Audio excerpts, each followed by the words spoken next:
Kuketywa kwandakaitwa nevamwe baba kubhawa ndo pandakaenda nawo padheni pangu. Kokwa dzinorova matumbu ndo kwadzinomhanyirazve. Baba ivavo vainhuhwirira pefyumu yairatidza kuti yaive iri yemhando yepadenga denga. Zvakatondiratidza kuti kana bhegi rakanga riripo. Ko ndaigotye hangu kuita masaramusi angu pamubhedha apo.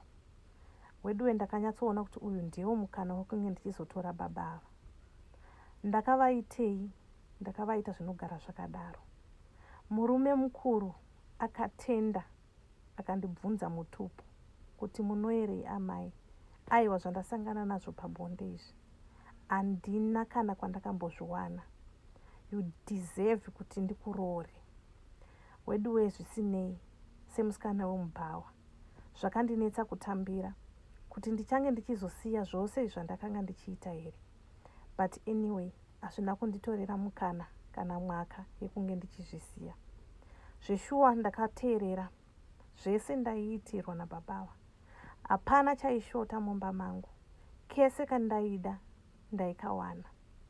Zvisinei, mukadzi wababava akazozviziya kuti baba vari kudanana neni. Akatraya kundifonera mukadzi wababava, asi chakanga chatobaika chikatyokeramo mukati. Lavhu yangu nababava ndopa yakazototanga kutobvira moto, zvekutosvotesa madhamu wekumba. Ndaiziva kubata murume, guys, kuti asaendi. Zvisinei, nababava takazoronga hedu kunge tichizongosheyawo kuti kwamaiguru waenda katatu, kwangu waenda wouya kafu. Zvatove panguva iyoyo, kozi inini ndandatoda munhu wangu, kozi aiwa kabhegi raitobuda zvekutodarozve. Yo, mukadzi uyu akazosvika pakupona mwana ane 2 months.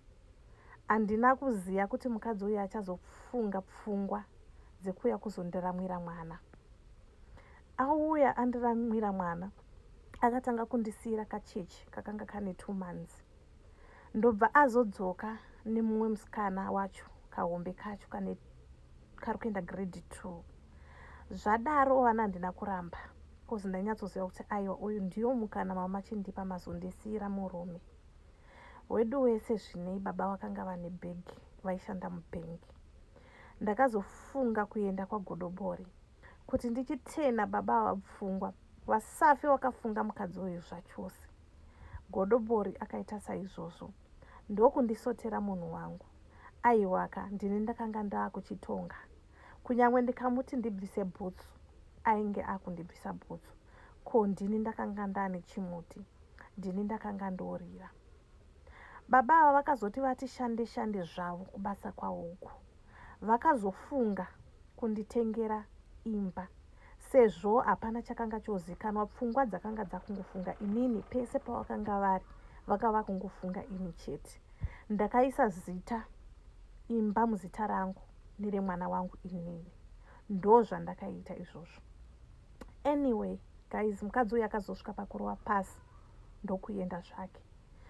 Zvadaro hapana kupera 5 months, baba ava vakabva watsikwa nemota makumbo ese. Izvezvi vari kugara pawheelchair. Vari kugara pawheelchair kudaro, kubasa hakuchaendeka zvikudaro. Ndiri kutrayawo nepese pandinogona kunge ndichichengetawo mhuri yake, asi ini ndazosvikawo pakukundika. ini ndakudawo kuita move on neupenyu hwangu.